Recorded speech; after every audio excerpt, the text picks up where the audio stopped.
Want to draw like Sam does it in IBISPAINT? Here's 6 tips and tricks on how you can draw like him.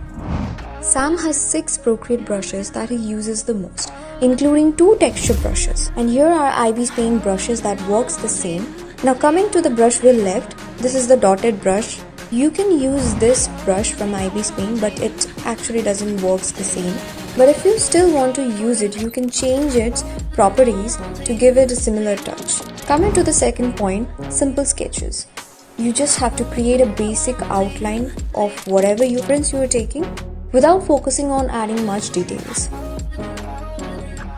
Now starting with the rendering, you need to put down your base color. Create your background before creating your foreground. Use your lasso tool to paint in shapes with defined edges. This will create a clean look and make it easier. It will also help in creating some details.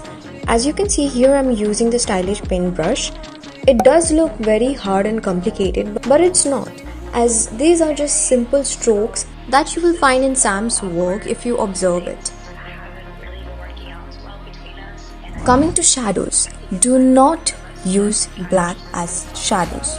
Instead, create a layer, change the blending mode to multiply and clip it.